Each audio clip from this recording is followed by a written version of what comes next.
வணக்க மக்களே, இன்றைக்கி பார்த்தீங்க அப்படின்னா திடீர்னு டிவிகே சார்பாக வந்து அவசர ஆலோசனை கூட்டம் வந்து நடத்தியிருக்காங்க. ஸோ புஷி ஆனந்த் அவர்கள் தலைமையில் வந்து நடக்கப்பட்டிருக்குது. மாவட்ட செயலாளர்கள் முன்னிலையில் வந்து நடக்கப்பட்டிருக்குது. இது எது குறித்து அப்படிங்கிறதுக்கு விரிவாக தெரியல. ஆனால் எல்லாருமே சொல்லப்படுறது என்னென்னா கூட்டணி குறித்து பேசப்பட்டுள்ளதாக சொல்கிறாங்க. ஸோ கூட்டணி வந்து தாவேக்கா வைக்கலாமா அப்படிங்கிற மாதிரி டிஸ்கஸ் பண்ணியிருக்கதா சொல்கிறாங்க.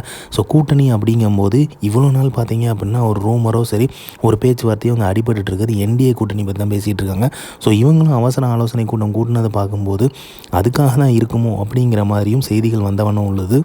ஸோ இந்த கூட்டணியை வந்து தளபதி அவர்கள் அக்செப்ட் பண்ணுவாரா அப்படிங்கிறது எனக்கு தெரிஞ்சு தெரியலை. ஏன்னா வந்து மற்றவங்கள முதலமைச்சர் ஆக்கிறதுக்காக நான் வரல அப்படிங்கிறத சொல்லியிருந்தார். மக்கள் சேவை பண்ணுறதுக்காகவும் நம்ம வந்து அரியணை ஏறணும் அப்படிங்கிறது தான் நம்மளோட தீர்க்கமான முடிவு அப்படிங்கிறதுலேயும் இருந்தார்.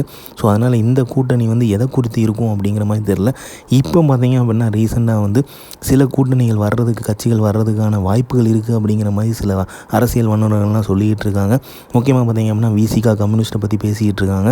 ஏன் அப்படின்னு பார்த்தீங்க அப்படின்னா டிஎம்கே சைடில் வந்து இன்னும் சீட்டு ஒதுக்கலை அப்படிங்கிற மாதிரி பேச்சு நடைபெற்றுட்டு இருக்குது. அதனால வந்து இவங்கெல்லாம் வர்றதுக்கு வாய்ப்பு இருக்குது அப்படிங்கிற மாதிரியும் பேசுகிறாங்க. ஸோ இதில் வந்து எதை குறித்து வந்து டிஸ்கஸ் பண்ணியிருக்காங்க அப்படிங்கிறது தெரில. ஸோ இன்னுமே வந்து கூட்டணிக்கான வாய்ப்புகள் இருக்கிறனால தான் இல்லை வந்து எலெக்ஷன் டேட் வேறு அனௌன்ஸ் பண்ண போகிறாங்க. எதை பற்றின டிஸ்கஷன் இருக்கும் அப்படிங்கிறது வந்து ரொம்பவே வந்து ஆர்வம் பெற்றிருக்குது. ஸோ இவங்களோட கூட்டணி டிஸ்கஷன் வந்து கண்டிப்பாக வந்து எதை குறித்து இருக்க போது என்டிஏவாக இருக்க வாய்ப்பு இருக்கா அப்படிங்கிறத தெரியலை. பட் ஆனால் வந்து அதுக்கு வந்து 100% வாய்ப்பு ரொம்ப கம்மி தான் அப்படிங்கிறதையும் சொல்லப்படுது.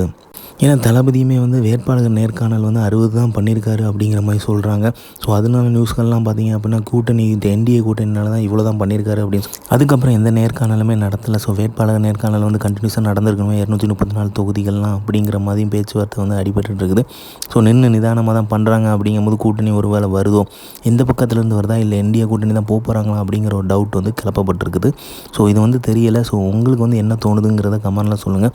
என்டிஏ கூட்டணிக்கு போகிறதுக்கு வாய்ப்பு இருக்கா அப்படிங்கிறத சொல்லுங்கள். இல்லை தளபதி அவர்கள் வந்து ஸ்ட்ராங்காக வந்து நிற்பார், 234 துணையும் தனித்து நிற்பார், விசிகே கம்யூனிஸ்ட் வந்துச்சுன்னா அவங்கள அக்செப்ட் பண்ணிப்பாங்க அப்படிங்கிறது தோணு தான் கமெண்ட் பண்ணுங்கள். இந்த மாதிரி தளபதி அப்படியே தெரிஞ்சுக்க லைக் பண்ணுங்கள், ஷேர் பண்ணுங்கள், ஃபிலிமா சேனலை சப்ஸ்கிரைப் பண்ணுங்கள். தேங்க்யூ.